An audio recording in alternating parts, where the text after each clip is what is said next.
Dahsyat lah Sabila sponsor AJL. AJL tu apa?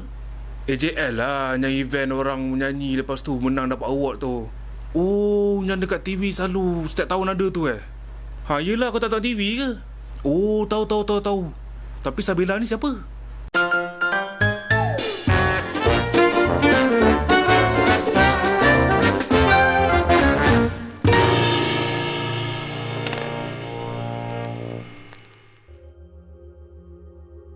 Yo, what up you guys? Your boy Games, the channel on the mic. Assalamualaikum semua. How's everybody doing? I hope everyone is doing okay. Yeah, so almost seminggu aku tak buat video. Sorry actually, I was a bit busy.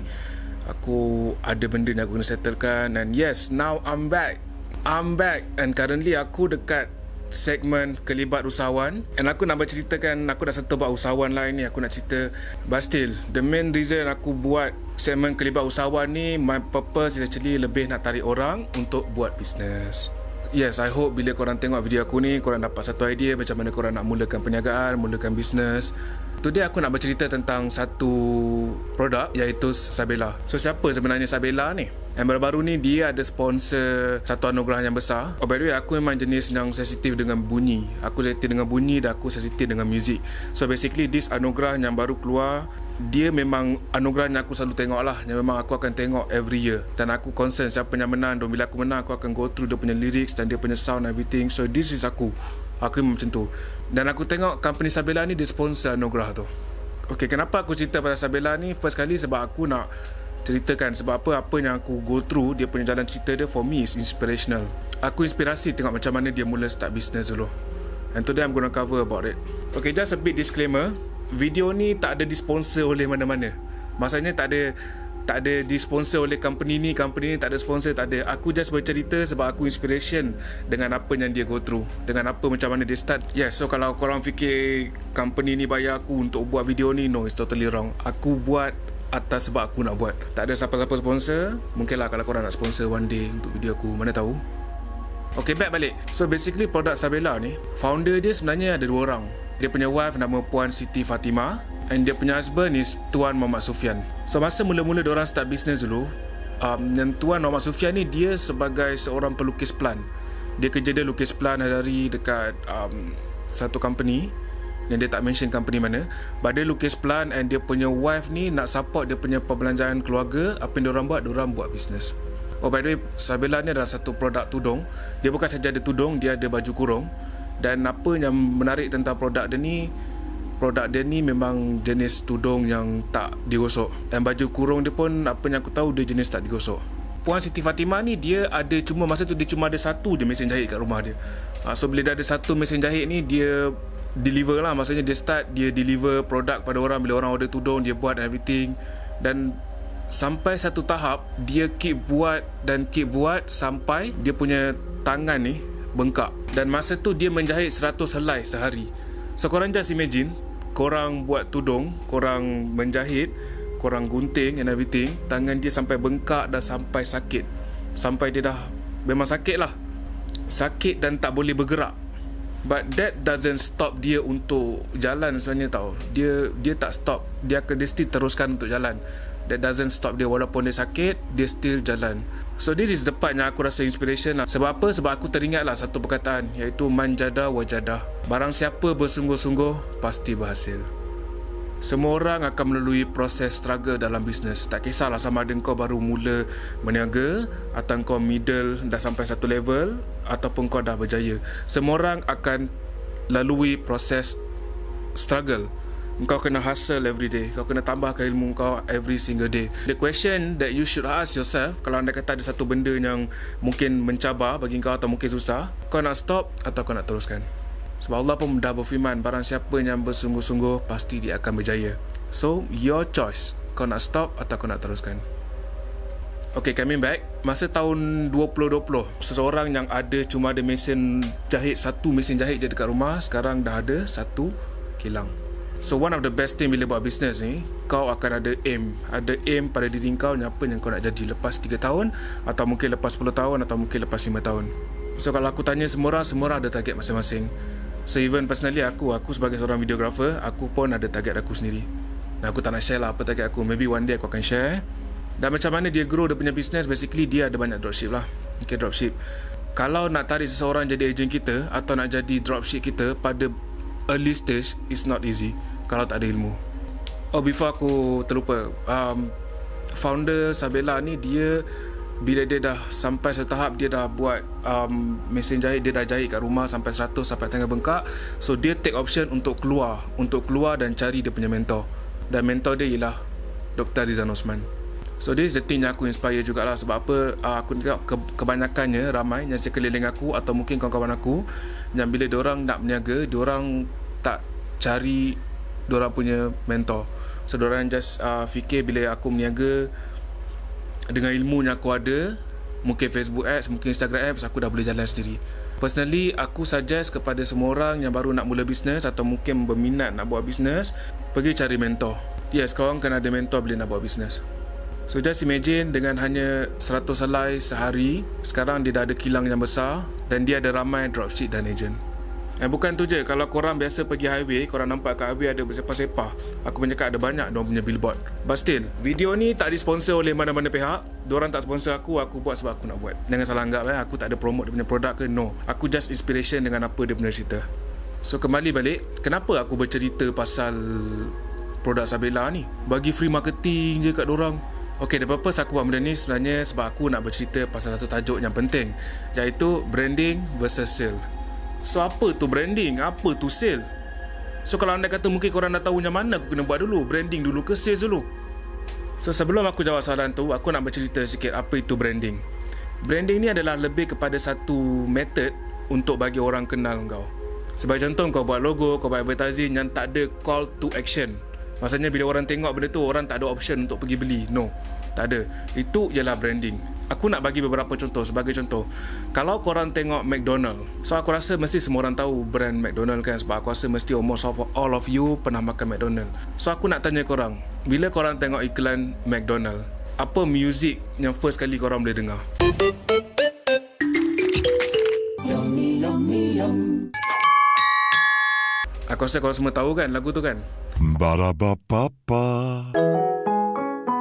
So McDonald buat satu advertising yang bila orang dengar, orang tahu, oh ini McDonald.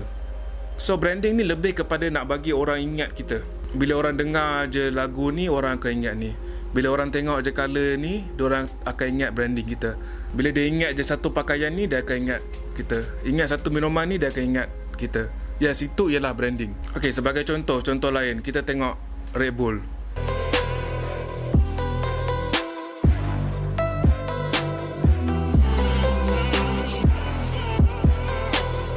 Red Bull, dia banyak dia punya brand dekat MotoGP, for example. Banyak yang perlumbaan yang menggunakan tenaga atau mungkin sukan yang menggunakan tenaga. Sebagai contoh, kalau kita tengok Formula 1, kita boleh nampak ada Red Bull. Kita tengok MotoGP, ada Red Bull. Atau mungkin kita tengok one of the event B-boy, one of the event breakdance, ada Red Bull. Tapi adakah diorang menjual masa tu? Jawapannya tidak, diorang tak menjual masa tu. Tapi diorang buat benda tu just untuk bagi orang ingat. Red Bull adalah satu minuman yang untuk bagi energi pada seseorang. So bila orang tengok Red Bull tu, orang akan ingat, okay, Red Bull adalah minuman energi. Sebab tu dia ada dekat banyak sukan yang ada Red Bull. So the mindset orang ingat bila tengok Red Bull, aku penat, aku perlukan Red Bull. Masa middle of 80 hingga 90, aku lupa exact tahun sebenarnya, tapi within that years lah, Red Bull punya sales was decline. Maksudnya tak ramai orang beli masa tu. So apa branding yang diorang buat? Diorang pergi ambil banyak Red Bull punya tin kosong dan diorang pergi buang dekat tong sampah. Pergi buang kat tong sampah, banyak tong sampah, memang banyak lah tin diorang tu buang kat tong sampah ni. Dan lepas dia daripada tu, dia punya sales meningkat banyak, naik. So kenapa Red Bull buang tin dekat dalam tong sampah? Dan macam mana sih boleh naik? Yes, itu adalah branding. Okay, kalau kita boleh tengok Red Bull kenapa dia buat macam tu, basically sebab bila orang duduk dekat situ, duduk kat meja tu, duduk kat kursi tu, dia tengok Red Bull, automatically orang akan teringat nak beli Red Bull. Dan dia pun pergilah beli. Lepas tu orang ni pun tengok, dia pergi beli. Dan yes, itu adalah branding. Okay, now aku nak cakap pasal sales pula. So sales ni apa? So sales ni lebih kepada, kalau anda kata kita buat servis atau kita buat produk, kita menjual kita punya produk ni atau servis kita ni dan orang beli. Benda yang mendatangkan duit itu ialah sales. Tak kisah sama ada kau jual produk tudung ke, atau kau mungkin buat videographer macam aku.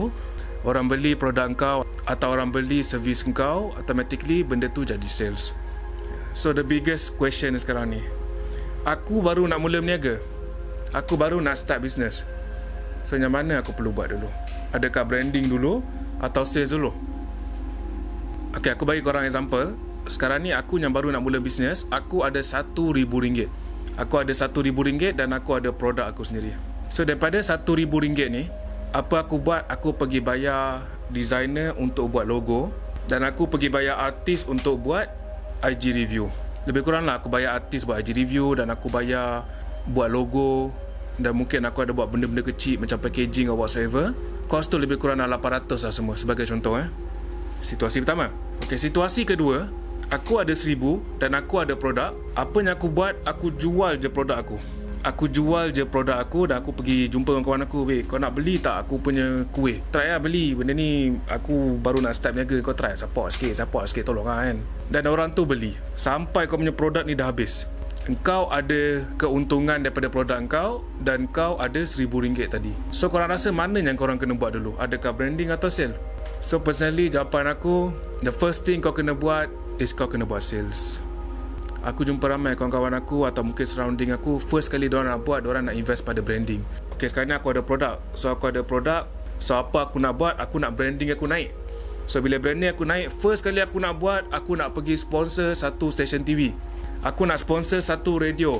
Aku nak sponsor satu event. So that bila event tu cakap, dia boleh cakap banyak kali nama brand aku. Dia boleh cakap, okay, this is produk XYZ. Korang nak dapatkan, korang boleh dapatkan sekarang. Padahal aku baru mula berniaga ni. So apa aku buat? Aku pun pergilah sponsor ni semua. Kau rasa itu idea yang bagus ke? So apa related produk Sabela dengan cerita yang aku nak cerita ni? So apa related dia? Basically apa yang Sabela buat ialah dia tengah buat branding. Dia dah sampai satu level yang sales dia dah tinggi, sales dia dah banyak. Masa ni baru korang kena buat branding. So apa dia buat? Dia sponsor pada anugerah tersebut. Dia buat billboard dekat banyak-banyak jalan. So just imagine, korang yang baru nak mula berniaga ni, first kali korang kena buat, aku ada modal yang tinggi, tak ada masalah. So apa aku nak buat? Aku nak pergi buat billboard dekat tengah jalan. Atau mungkin modal aku tinggi sekarang ni, first kali aku nak buat, aku nak pergi sponsor anugerah tersebut. Kau rasa itu idea yang bagus ke? Korang kena cari duit dulu. Korang kena tukar korang punya produk atau servis kepada duit dulu. So just bayangkan kalau anda kata kita put in the situation yang Puan Sabela tu, dia cuma ada satu mesin jahit. Dengan satu mesin jahit tu dia pergi sponsor banyak tempat. Korang rasa sale korang macam mana?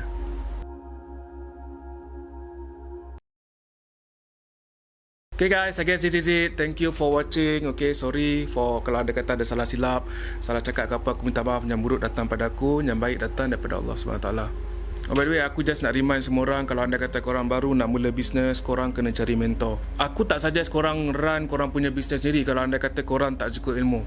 Memang sometimes kita yakin kita boleh jalan sendiri, tapi sebenarnya korang perlu seorang untuk guidance korang. So cara dia, mungkin korang boleh datang kelas bisnes. But yes, kelas bisnes mahal. Aku faham ada certain orang yang dia charge kelas bisnes dia memang mahal lah. Kalau anda kata aku nak invest masuk situ pun macam benda tu tak berbaloi. So cara lain, korang boleh jadi agent atau dropship kepada produk orang lain dulu. Sebagai contoh, korang pergi jadi agent dekat company A sebagai contoh kan. So company A ni memang korang tahu dia dah ada banyak dia punya agent, dia dah ada banyak dia punya dropship. So maksudnya company ni okey. So bila korang jadi agent kepada orang, ada orang yang akan push korang, ada orang yang akan guide korang macam mana nak jalan, ada orang yang akan tunjuk korang jalan untuk korang grow. Dan kebiasaannya bila jadi dropship ni tak perlu modal tinggi pun, kebiasaannya lah. Dan ada certain company tak perlu bayar apa-apa pun. Apa yang kau perlu buat, kau just jumpa diorang, kau mungkin kau boleh survey diorang, tanya macam mana nak jadi dropship, nak jadi agent, jadi pada diorang, dan korang dapat ilmu. Bila dapat ilmu, korang bukan saja dapat ilmu, korang dapat sales lagi. Dan produk tu pun memang diorang dah invest banyak untuk branding. So korang just join diorang, buat benda ni, dan insyaAllah sampai satu tahap bila korang rasa korang dah cukup ilmu, dah ada knowledge, time tu korang nak go korang punya branding sendiri, terpulang, tak ada masalah.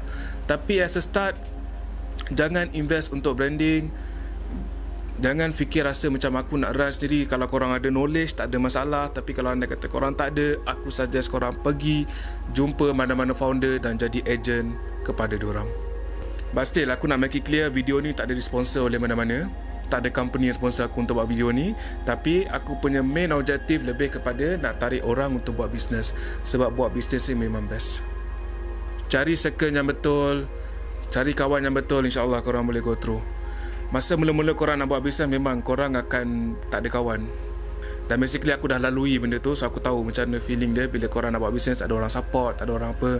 So apa korang kena buat, korang kena ada circle yang betul. Bila korang ada circle yang betul, diorang akan selalu push kau, diorang akan bagi kau semangat, positive energy, diorang akan cakap kau buat ni, buat ni, buat ni.